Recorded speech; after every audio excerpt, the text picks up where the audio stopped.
Welcome, everyone. We're going to begin today with a land acknowledgement. Let us reflect upon the lands upon which we reside.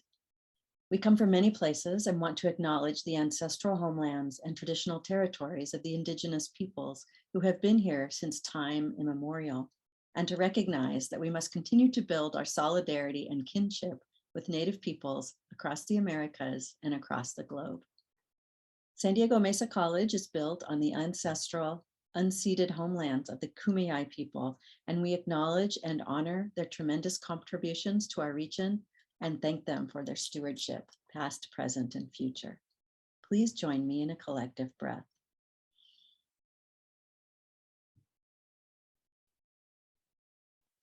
As all of our liberation is entwined, so is our history. We also acknowledge that this country was built up from the free enslaved labor of Black people, and we honor the legacy of the African diaspora. We honor the legacy of Black life, knowledge, and skills stolen due to violence and white supremacy. With this acknowledgement, we recognize a duty to give honor through our work and continue to stand up for racial equity and social justice every day. Thank you. And thank you everyone for coming. My name is Wendy Smith, and I am one of the facilitators for today's event, which is being recorded to share with those who are unable to attend. Please fill out our survey. The link is in the chat. This helps us learn more about our audience and improve what we do.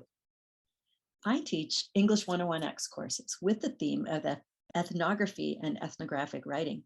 Qualitative research is relevant to student lives and careers, prioritizing their lived experience, observational powers, and diverse perspectives, because as we know, students bring a lot to the table. Many thanks to my inspirational co-creator, Katlin Choi, who suggested this series. Today, we are excited to present our speaker, Jaime Seiverd, research analyst and ethnographer. Shall we get started? Thank you, Wendy. Thank you, Katlin, for having me here today. And yes, let's get started. All right. So hello, my name's Jaime. My pronouns are they, them. I identify as a non-binary and queer anthropologist. I'm also a researcher in higher ed here at the SDCCD. I love to read, I'm a writer. I also have 2 cats, lots of plants, and a dragon. And I'm also deeply indebted to the practice of Aikido for basically everything in my life right now. And I'm really excited to get started and talk about just kind of my very messy trajectory in college, and hopefully to have a dialogue about, you know, many things. So let's get started. So first I'm going to talk a little bit about my journey in higher ed, in anthropology, and also, spoiler alert, at Mesa College as my first stop on my academic journey. I'll be talking about applied anthropology, which is my field, and institutional research, which is my professional career and has been since I left grad school. And then I'll also get into some reflections on my work and writing, because this is English and writing is a big part of what I do both professionally and personally. So 3 main stops on my journey before we get real messy. I started at Mesa College over a decade ago, and I first was an English major for my first maybe 2 weeks. And I wanted to be an English major because I love to write, and I wanted to write. I wrote lots of kind of random stuff in composition books in high school, like many angsty teenagers do. And then I was also a big theater kid in high school. So when I got a call from someone in the theater department, where a student in the theater department where I had toured, they were like, hey, are you still interested in joining our program? And I was like, sure, let's do it. So I went into the theater program. So I participated in the Mesa College Theater Company for most of my time at Mesa. And then I had started to kind of I was starting to realize that I love theater and I love writing, and I also really was getting interested in biology, and I was getting interested in other topics outside of what I had been doing for so much of my young life already. That I got interested in medicine, took anatomy, and I continued to take anatomy as an anthropology major. But I realized that maybe clinical life wasn't for me, not kind of a neutral decision. And so I finally landed as an anthropology major, I believe, at the end of my sophomore year. And then I transferred. So I, not maybe our usual pipeline of transfers, but I went to Southern Illinois University. I chose that school because they have a pretty strong 4-field anthropology program. And they had a lot of funding that was available. I've had the tremendous privilege to be able to work in labs as an undergraduate, have funded undergraduate research opportunities.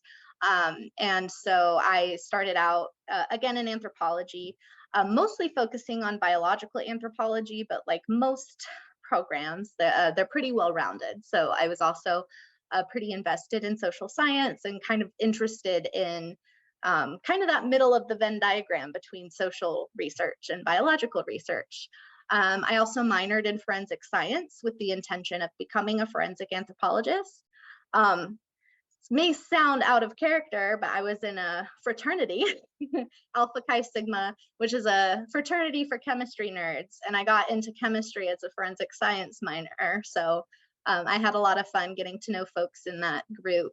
And that also kind of informed a lot of the volunteer work that I did in the community in Southern Illinois, primarily at the Science Center of Southern Illinois, where I did some programming on weekends, and also started a free tutoring program with some fellow students to serve the elementary, middle, and high schoolers in the Carbondale community.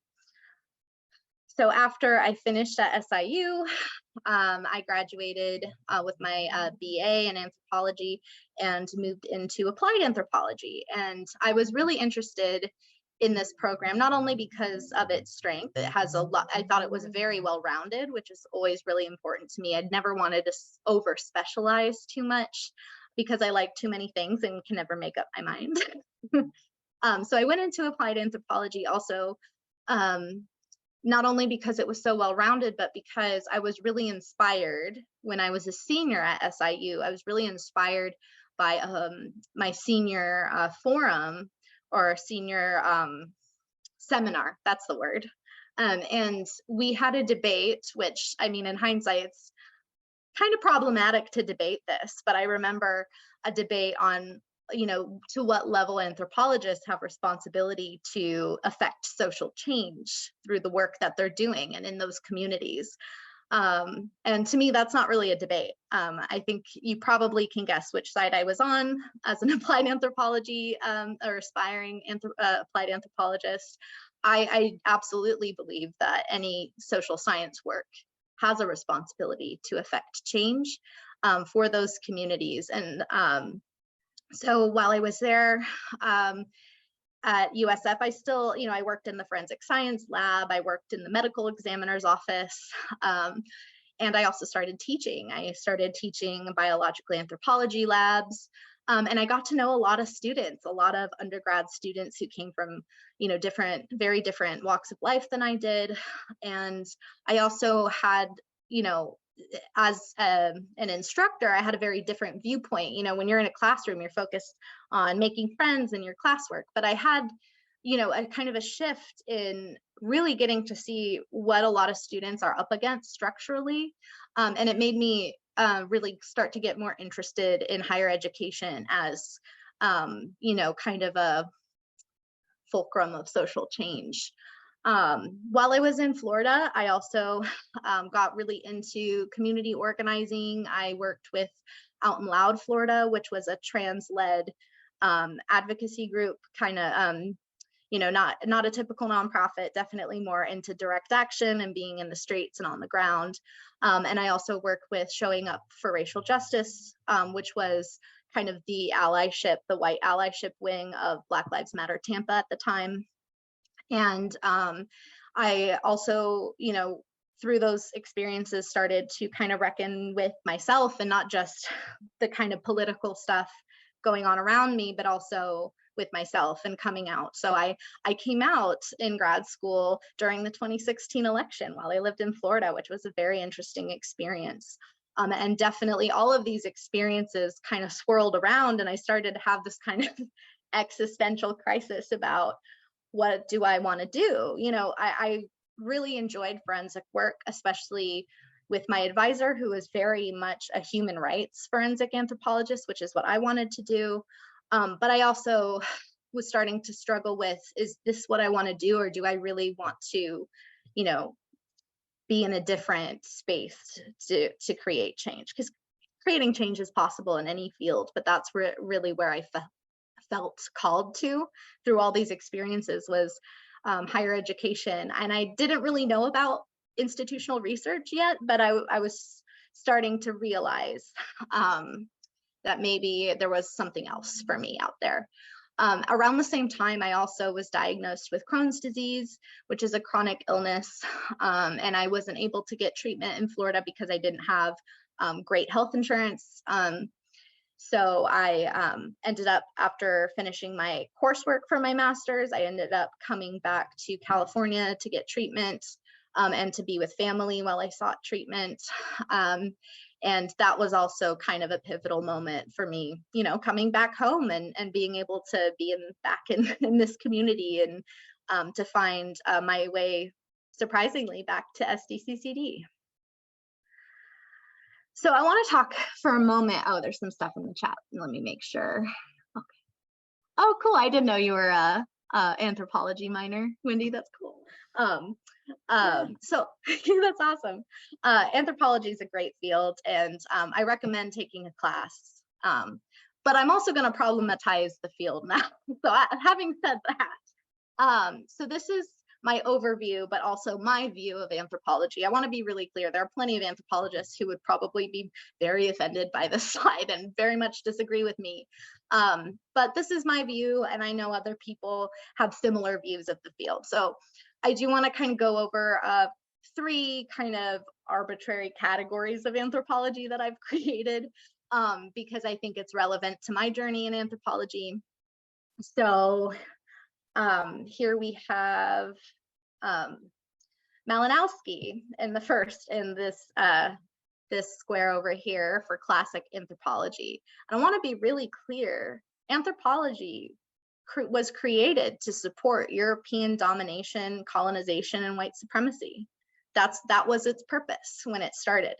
And that is a heavy history to unpack and to move forward with. And unfortunately, there is still white supremacy and colonization existing in anthropology. And I could go into how that manifests in the modern world, but I don't want to get too derailed. So if you're interested, I'd love to chat about that sometime. But that's really kind of where anthropology started. And I think if we're going to be saying anything about anthropology, we need to acknowledge that. And then what I call modern traditional anthropology, which, not everyone would agree with me on this. This little cartoon has someone atop a mountain of books that says, no, we just study it. Your job is to go out and do it. So this is kind of the ivory tower anthropology, or the anthropology where you're publishing or you're perishing. And yes, there's some discourse around decolonization, but this is also where the responsibility of anthropologists to populations of study, communities of study are debated. And to me, that's not a debate. So this is still very heavily embedded in academia and wasn't exactly where I felt I wanted to land. So enter applied anthropology. And I want to be clear, applied anthropology is not perfect. There is still a lot of problems in applied anthropology, and maybe even more because you're taking risks trying to create change, and some people can unfortunately colonize spaces while they're trying to help. They can be paternalistic. That's not my vision of what applied anthropology should be, but we need to acknowledge that happens. So I have this little graphic about PAR, or participatory action research, which also has a troubled history, as everything in anthropology. And I also think that it has the opportunity to be a really valuable tool for social change, because you're working with communities. You're not above the community. You are working with the community. You're leveraging your social capital and your academic power hand in hand to create change that they also want to see created, not you imposing what you think should be changed upon them. I also want to acknowledge that, applied anthropology is, we still have to decolonize applied anthropology. There have been plenty of applied anthropology projects in history that have definitely caused harm. So it's definitely not perfect. But if I'm going to be in an imperfect world and an imperfect field, I'd rather be over here, where I can at least strive to work with communities to create change. All right, so I'm going to try to synthesize a lot of what I just said into a nice little linear path, but it's not really linear. I just couldn't find a very messy slide template, and I'm not a graphic designer. So we're going with the linear. So my undergrad life, I'm just saying, I kind of split into two parts, pre-anthro and as an anthro major. So I was figuring out what I really wanted to do, and it took me several majors to figure that out. And I just want students in the room or watching this recording to know that's not atypical. And even if it were, that's okay too, but it takes time. And college can be a place where you can explore and figure things out. Understanding, of course, that, education is also urgent for a lot of folks, and not everyone had the privilege to figure it out and take their time. So that being said, moving on to the other half of my undergrad life, when I but began to participate in anthropology, I started, my program at SIU was definitely more on what I would call the modern traditional side of anthropology. A lot of debate, a lot of publish or perish, a lot of ivory tower kind of work. But it's also where I started to come into my political consciousness, and it's where I was able to start going, I don't know about that. I want to, forge ahead in a different way. And it made me start to question, who do I want to be in this work?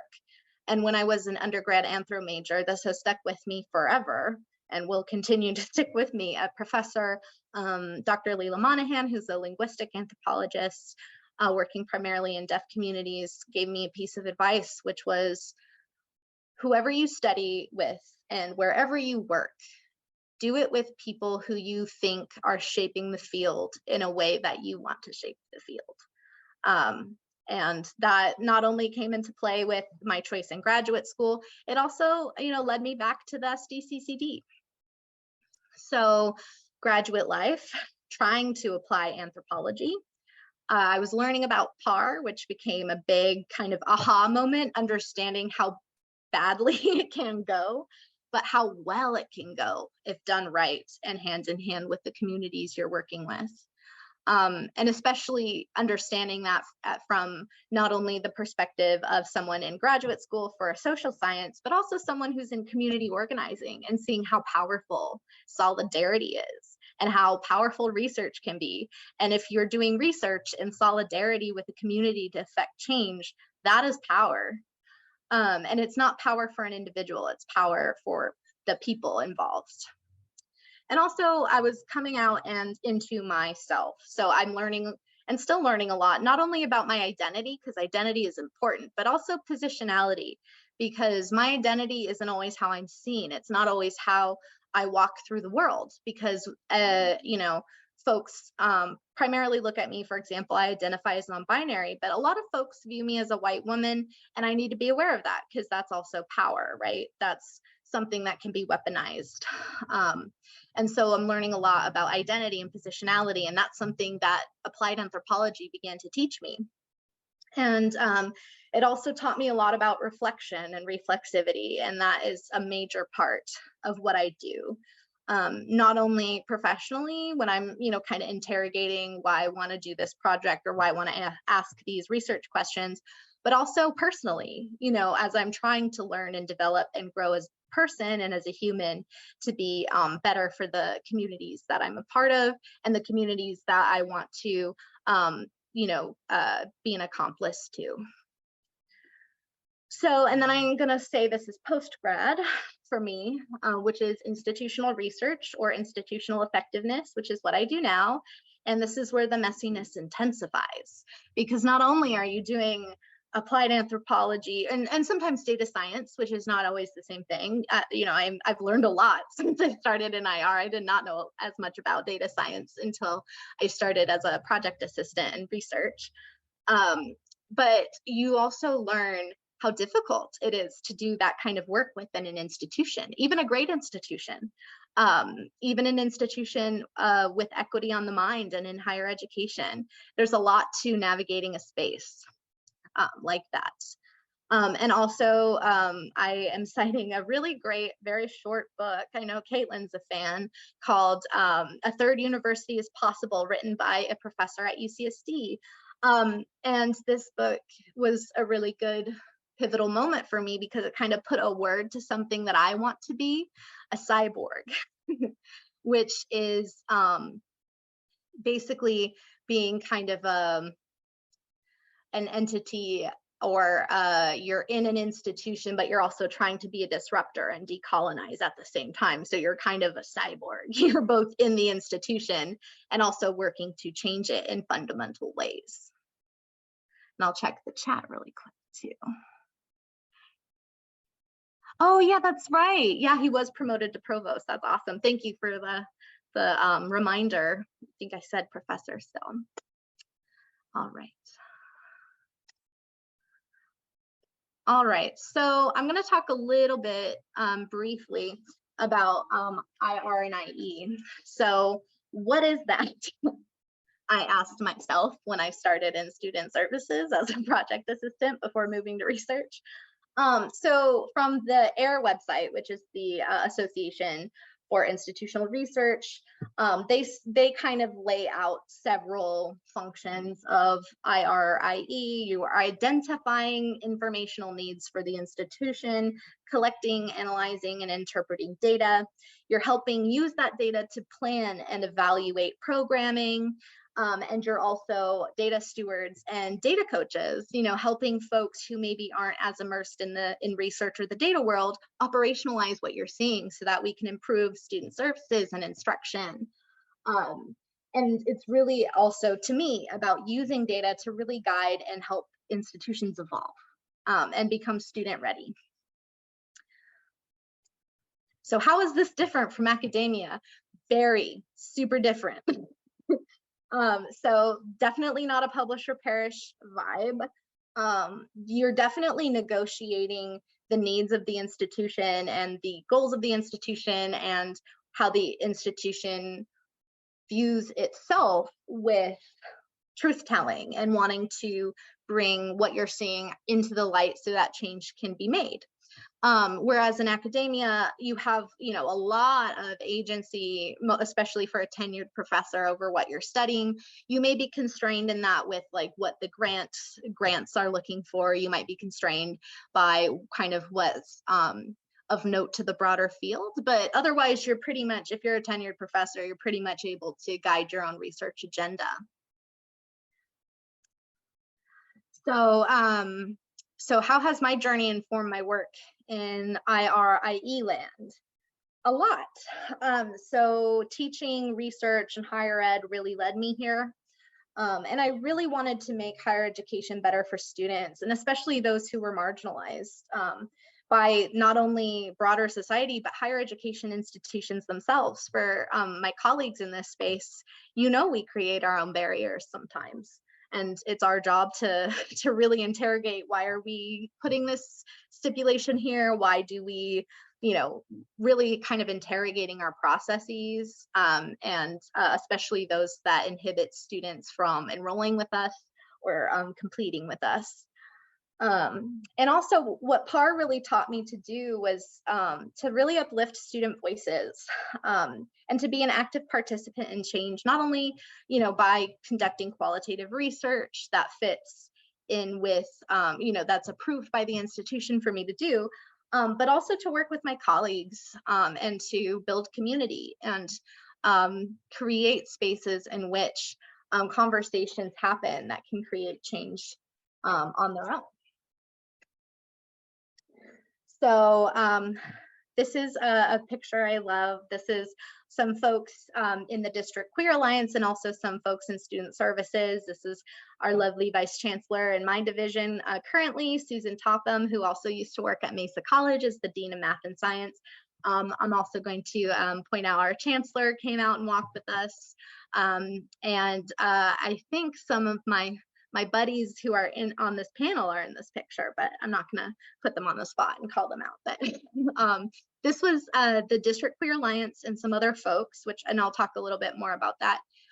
We participated in the AIDS Walk Run in 2021. And it was a really lovely moment. It was the first time we had been able to get together during the pandemic as the DQA. And I just wanted to showcase this photo because this was a really great moment for our community, our community of colleagues. So but I'm really going to mostly on this slide talk about the LGBTQ study that I'm working on. So this project is taking a long time, and that's because qualitative work takes a long time to do well. And also I have to balance not just what I want to be doing and focusing all my time and energy on, but also the needs of the institution. I also do plenty of state mandated reporting. That's another part of IE world, right? I submit our 320 apportionment enrollment reports and things like that. Those things have to be done for the institution to be able to, provide resources for students and of course instruction, which is really what we're all about. But this study really came about during the joint board meeting between our district and SDUSD back in, I believe, 2019, maybe I'm pretty sure 2019, where our own trustee Craig Milgram, as well as another trustee who unfortunately I've forgotten their name, from SDUSD, were really talking about our lack of information about LGBTQ students. And I ran right up to our Vice Chancellor at the time afterwards and said, I would really like to take on this project. And because at the time we weren't using CCC Apply and didn't have any, quantifiable data and all of that, I have a lot of thoughts on anyway, because we didn't have the data that I knew they were looking for or thinking of. I said, we've never talked to LGBTQ students before. Let's do that. So I was approved to start that, the long process of collecting data, doing focus groups and interviews with students. And that's just been a really incredible experience. And the project evolved. Or I should back up. I also, in order to reach students effectively and appropriately, I really got on the ground and started to identify LGBTQ champions in the colleges amongst my colleagues. And, the GSA advisors, you probably recognize Kevin Branson from Mesa College right in the front, who was really incredible in helping me get the project started so I could talk about, what do you see? What are you, how can I reach your students? How can I build rapport with your students? And that also was a really pivotal moment, because as I was hearing what folks had to say, I was like, you know what, we need to do an employee component of this study as well. So we expanded it, and I've done some employee interviews. But also what this did, and it wasn't really what I had intended, but I am so grateful. It's not what I had intended in the sense that when I started this project, I wasn't convinced that PAR would work within an institution because, I was really struggling and adjusting to working within an institution. But it's totally possible. And what meeting with these incredible colleagues had done is really get us talking to each other. And we started to meet. We have a kind of an informal employee resource group called the District Queer Alliance, which has folks from all the colleges, the district office involved. And we just get together, we support each other. We've been able to have a voice in some ways that I didn't expect as an informal group. And we've, been able to talk to each other about our challenges and understand what's going on the other campuses, so that we can more effectively provide services to LGBTQ students and to our own communities. And then also, this study was really beautiful because so often when we look at quant data, we're looking at students in discrete boxes. Sorry, I'm getting some Teams notifications. We're looking at students in discrete boxes of identity, and that's not how people work.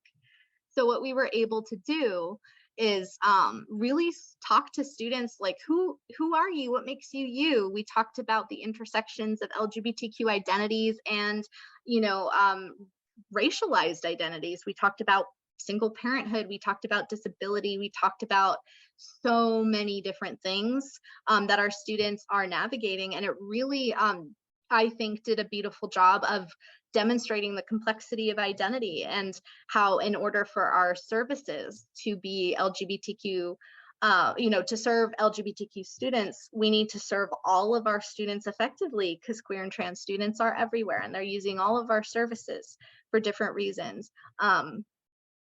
And again, I already kind of mentioned building community through the District Queer Alliance. We're also working with the advisors to start having kind of like a semesterly or yearly meeting with the student groups, like our GSA groups and family groups, so that they can, talk to us and use us as a resource and as a support.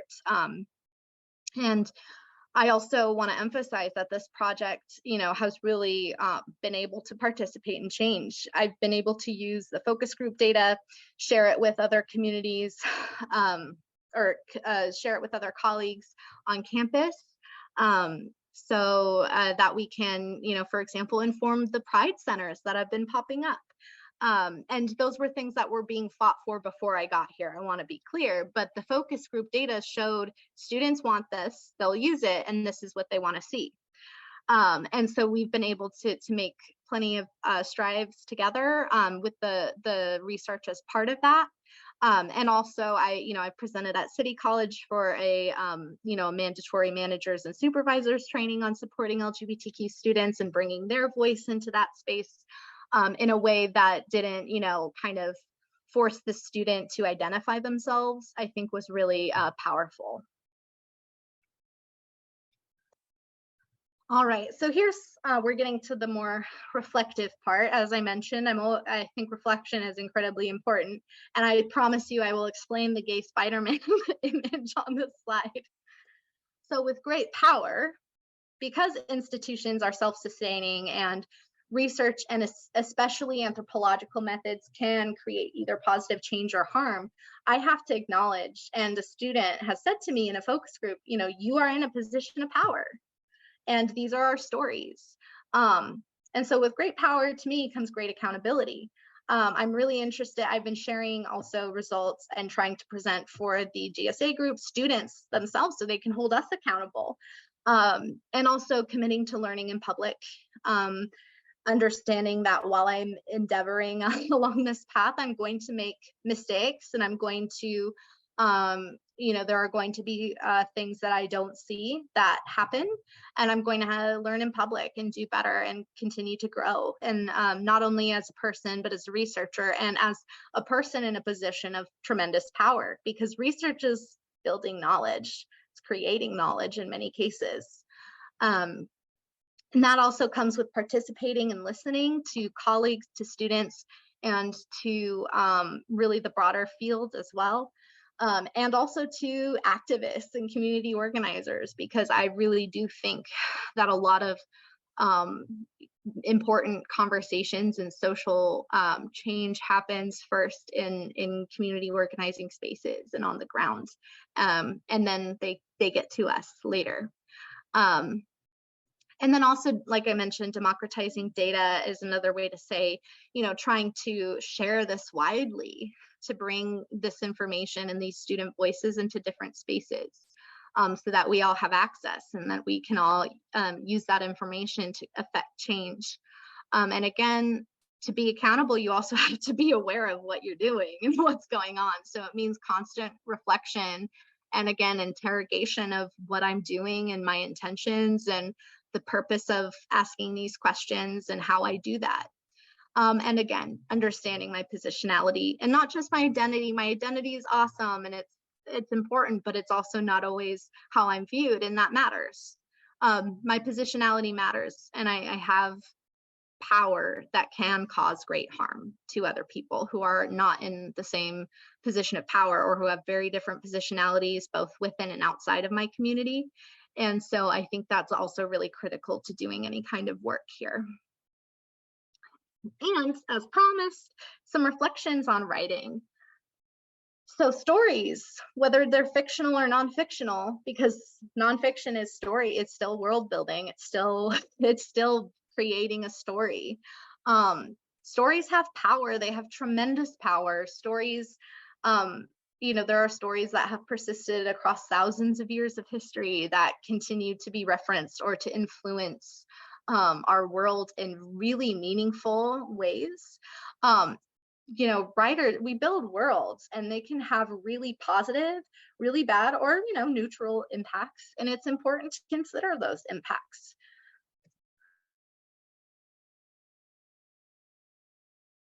Through your writing, whatever field you're writing in, you're building worlds or you're creating knowledge. And so understanding your intentionality and how to best get your intention across, I think, is really critical. Understanding your positionality and your power as the messenger or as the creator of said story or knowledge. And again, constant reflection is also important in writing. One thing that I do, in addition to, because I like to write fiction, that's one thing I didn't really mention, is not only, I write a lot at work, of course, lots of technical reports. Sometimes I get to do fun qualitative reports, but also I keep a journal because I think it's important to kind of give myself the space to reflect every single day on what it is I'm doing, what I am facing, how I'm feeling. And, that has really been an incredible catalyst for growth for me as a person, researcher, writer. So any questions? These are my animals. I wanted to share pictures of my cute animals. And I'll go ahead and stop sharing. But you can always reach out to me over email if anything comes up for you later. But otherwise, I'll get my PowerPoint off and we can take any questions. I think I left enough time. Thank you so much, Jaime. And I loved seeing your animals. Thank you. Does anyone have any questions they'd like to ask Jaime? Or you can say them aloud. You can post them in the Q&A. You can put them in the chat, I think.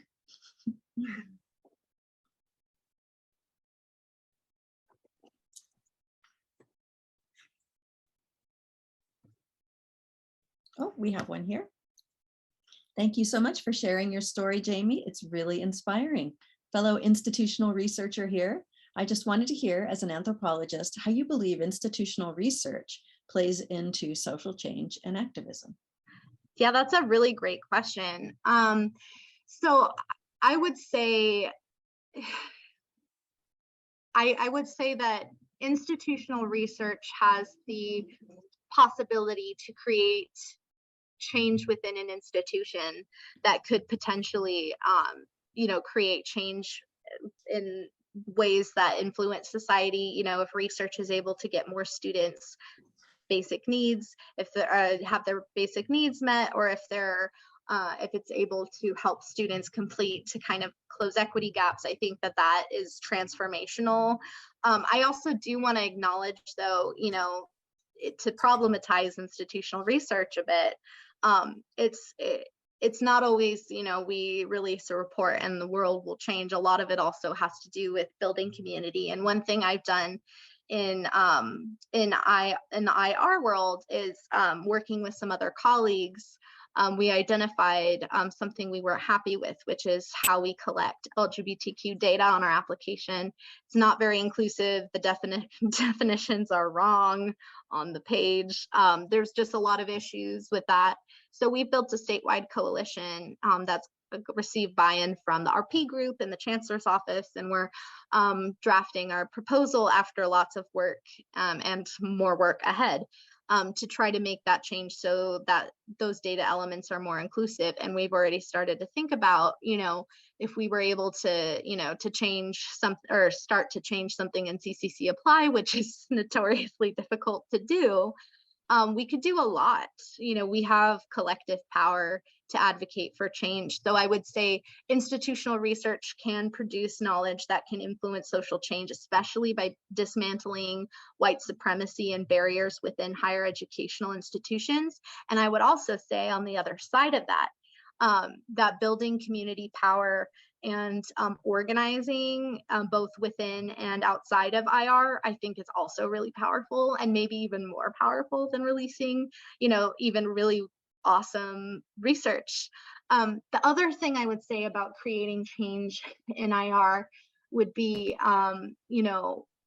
one thing that has been difficult and that has really opened up recently for me, but wasn't always the case when I started in IR, is the capacity for us to tell the truth within an institution, because even good institutions that really care are self-sustaining, and it can be really scary to tell the truth about what the data are telling you, the story the data are telling you.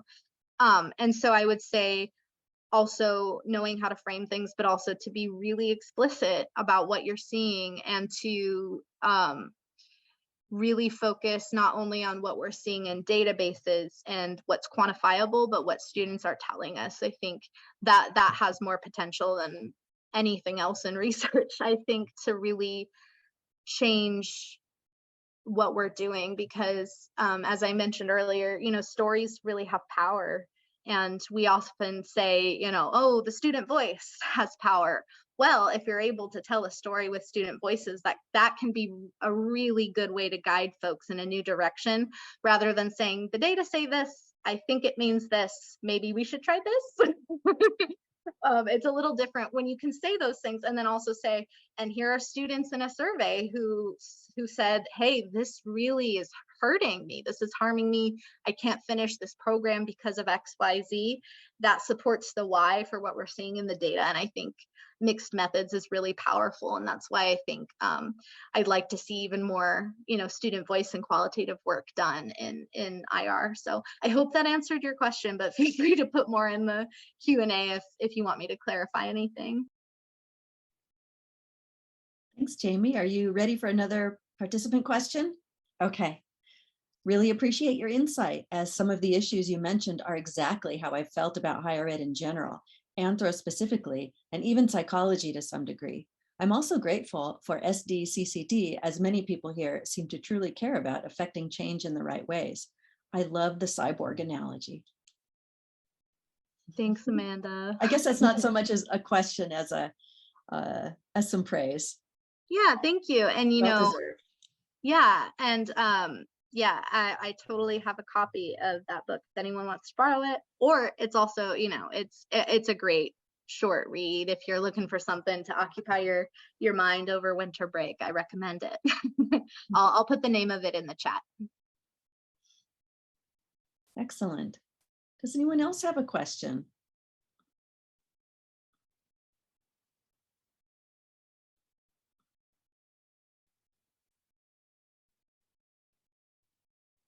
I do. One thing I'm going to be thinking about a lot is the idea of how yourself, your identity, and your education sort of grew and intertwined around each other. One affected the other, which I think is really interesting. I was wondering if you have any advice for especially first-year students who feel a little stuck and maybe are trying to decide what paths to take. Well, I've definitely been stuck. Unsure what path to take. I would say, you know, and I want to be really clear too, because for me, I had the privilege of being able to jump around majors and, to take more time in some ways and really be able to explore. So I also want to note that because a lot of folks, are in higher ed so that they can, attain a living wage. And I had a lot of, family and social privilege and was able to, go through school not worrying about too much really, especially in community college when I was still at home. With that being said, understanding that, folks are constrained absolutely by their circumstances, I would say if you're feeling stuck, it never hurts to take, general education courses that really interest you. Maybe that, because that's, even though I already had a defined major, it was when I took bioanthropology, because as a theater major, before I started to get really interested in biology and STEM, I was like, oh, everything's so scary when the science requirement. And then I took bioanthropology and was like, oh, this is really, really interesting. And that's where I ended up getting into anthropology, getting into applied anthropology, getting into IR. So I would say, and I think that's something that generally can be attainable for students who are trying to stay on, especially if you're trying to transfer. You can do your general education courses if you want to go to a CSU or a UC or what kind of articulation you might be looking at. You can work with a counselor to kind of define a general education plan so that you don't, veer too far off the path and end up spending more money on more units and take more time. But that would be my advice, is maybe start with your gen ed, start with something that interests you. My first semester, I took theater and art history, and I got my English and math, taken care of in my first year. So and I would also say, when possible in your English classes, usually, or in any class where you might have an essay, really have fun with your topic. Do stuff that really interests you, that you think you might want to explore. Because if, say, an English professor is giving you the opportunity to write about, your journey so far or what interests you, really go all in. Like, look into it, look into all the different things that you have been swirling around for you, because you might find through that experience, through that writing exercise or whatever, that you discover something you really love. You also might be like, ooh, maybe not, this isn't for me. And that's also great. That's a great conclusion to come to, because you may not know what you want to do, but it's not that. So I'm not going to spend my time along that pathway. And again, I would also say, be really gentle with yourself, because sometimes we do change our minds far in to a degree. And if you're able to do that and you want to do that, that is okay. It's okay to take your time. And it's on higher education institutions to find a way to support students so that you can really have an educational experience. So I guess that would be my advice, is to really just allow yourself to explore. If you're worried about time, units, and money, work with a counselor on getting a gen ed plan so that you can continue on if you're going to transfer. If you're looking to find, like an AA or an AS degree, and finish in community college, and you're a first-time student, there are resources like the Promise program that can help you pay for books and tuition so that you can, explore and at least for your first 2 years, not worry about tuition or book fees. And so there are opportunities like that open. I also work on the Promise program. That's one of my favorite roles as well, in research. So that I guess that's kind of my rambly answer to that question. Messy answer to a messy question. I, like one of our participants, I really like the term cyborg, and I plan to read Third University as possible. Why does it begin SCY? Yeah, so I actually was just reminding myself of that a moment ago. And I believe it is, and of course, Katlin can also jump in if I have this wrong, but what I'm saying is Cyborg combines S for systems and then Donna Haraway's Cyborg. And I have to say, Haraway's work was pretty influential in my early undergrad years. So it's a way to, I think, say like a system cyborg. So a system, you're within a system, and you are embedded in an assemblage of machines that form connections through everyday activities. And the third university is possible. Dust Jacket says that cyborg is a decolonizing agent of technological subversion. So I think it's that combination of cyborg and systems. I was kind of quoting from an article, so I want to make sure that author gets some credit. So I'll put that link in the chat if you want to take a look. Oh, thank you. I appreciate it. I really love the term. So as a cyborg who is part of the system and yet also changing the system, what would you like to see changed in educational institutions like ours? What would be sort of your top things that you would love to hack? Well, definitely, I will say I'm aspiring. I'm not sure I'm quite there yet because there's a lot in that term, but as an aspiring cyborg, honestly, I would like to see a few things. One, I would like to see us really kind of review the way that we structure things, review the way that we,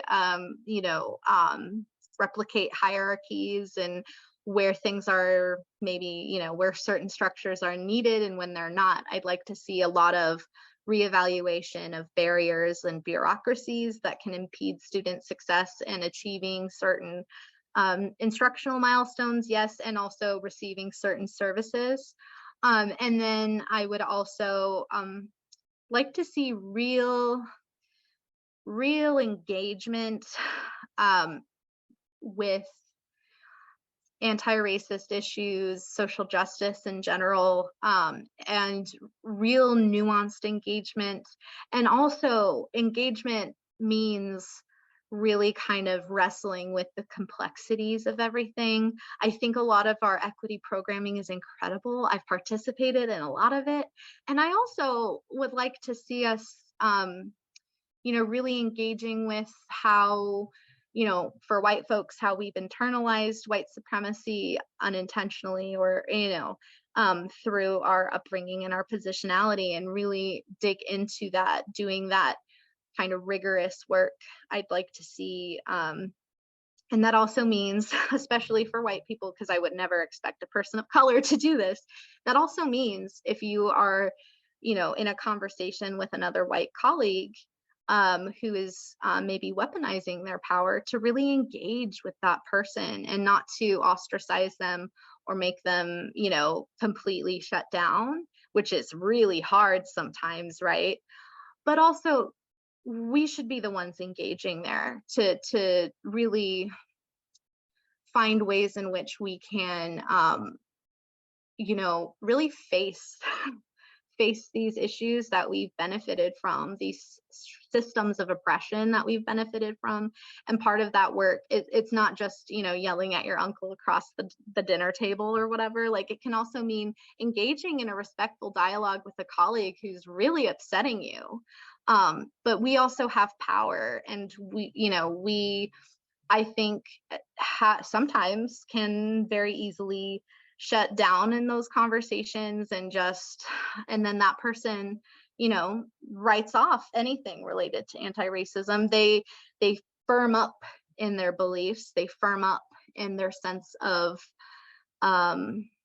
victimhood, or however you want to call it. But I think I'd like to see more engagement there, because I think it is kind of on us to deal with our own community and our own issues within that community.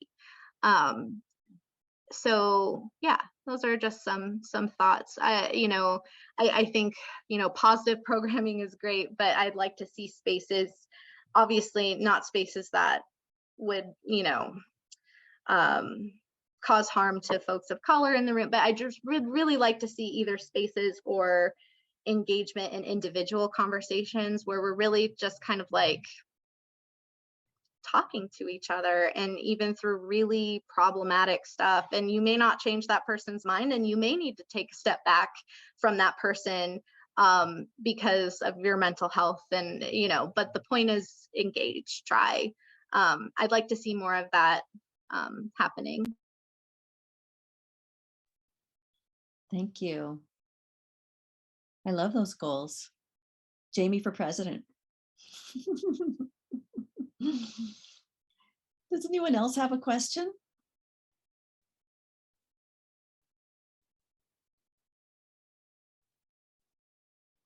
No? Well, maybe this is a good time to wrap up. I want to thank everyone who came today. That was a beautiful talk. And I hope you'll all rewatch it. Someone was saying they wanted to rewatch it once it was recorded to capture all of it. And I think that's a great idea.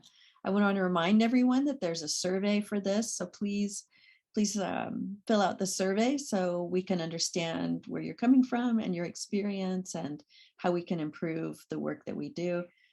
Jamie, thanks once again for coming, and we'll see you on campus. Well, at the district.